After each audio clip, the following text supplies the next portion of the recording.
Hello everyone, welcome to the Ichimoku.co daily analysis for the S&P 500 for the trading day ending Monday, March 3rd.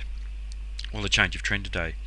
Candle has made a lower high and a lower low, and that follows an indecisive spitting top type candle that made a new major high at 1867. That candle was rejected from above the 1858 level and closed just at that level, suggesting that the buyers lost commitment up above that 1858 previous major high. But by the same token, the sellers lost commitment down below the 1850 level, which had held previously as resistance. So we were looking for that area to hold. Today, the market has been able to close down below there in a fairly bearish manner, and only fairly bearish because the sellers have failed to take control of this market. They had an opportunity to take control while they were trading down towards the lows, but the buyers came back in, and the sellers lost commitment in this highlighted zone of previous support and resistance, and it has proved to be a very, very important area, as it has for today, with the sellers being rejected from there and neither side closing with control of this market, so suggesting that all is not well with this downtrend. Having said that, however, we do have a black body and a decent size to this black body, suggesting that the sellers have made a substantial amount of net bearish progress on the day between the open and the close. Now it just remains for the sellers to trade down through and close down below this zone of now support if we are going to see this market trade lower, and if the sellers can do that, there is an opportunity for the market to trade down to the 1813 level or even beyond, perhaps even down to 1800, but this is a very, very important area. We could see the buyers come back into the market, initial resistance around 1850, then once again at the 1858 level that has held as resistance for today's candle, with the high trading just below there, and then obviously the major high up around 1867, but certainly not a totally bearish candle that you would like to see for any follow through with this downtrend, and it does suggest that there is some doubt whether the sellers are going to be strong enough to trade this market lower. And as I said, by the same token, there isn't any hint of strength from the buyers, so we do need to be patient and wait until the market resolves itself for tomorrow's trading in relation to these major support or resistance levels.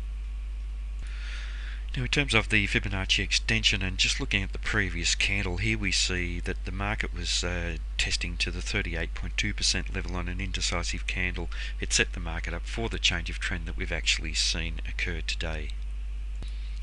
And just looking at this new Fibonacci projection with this new first time frame downtrend, and we've seen the market testing below the 100% level, failing to close below there, and that is suggesting that even though we do have a black body candle, there is a possibility of a change of trend back to the upside.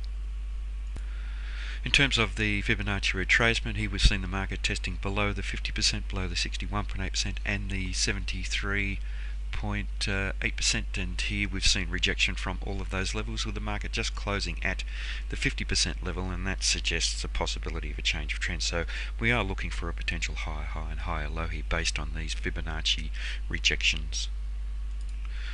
Now, in terms of Ichimoku, a bullish market in all three time frames. We're trading above the cloud, so we have a bullish market in the long-term time frame, bullish in the medium-term time frame, with the market trading above the Kijun-sen. Interestingly, the Kijun-sen is now pointing flat again. Price action has been attracted back towards this, so there is still a possibility of price action moving back towards it. Obviously watching this zone of previous resistance and now support, so an important area. With regard to the Tenkan-sen, I did say bullish in all three time frames. I apologise, the market has closed just at the Tenkan-sen, giving us a neutral market in the short-term time frame by closing just at that Tenkan-sen. But the area below the Tenkan-sen has held a support, so that support that we've seen there could be significant, and we could see this market bounce off that level. The market has been trading above the Tenkan-sen for quite some time, giving us a bullish market in that short-term time frame. This close at the Tenkan-sen may hint of something of a change in sentiment, and may suggest a possibility of this market trading lower, so let's be aware of that. But looking across at the Chica span, that's just above the corresponding price action now, so it's confirming the bullishness that we're seeing in the higher time frames, and that suggests that this market is just having a bit of a pullback in a contrary nature to the higher time frames, and then we would expect the buyers to come back into this market. But as I've already said, very strong resistance overhead. Initially the market will need to trade through 1850, then the 1858 level, and then we have the major high at 1867, but very strong support where the market's been rejected from below the Tenkan-sen, which is at 1845 roughly, and then this zone of previous resistance, now support, extending from 1840 roughly down to about 1830.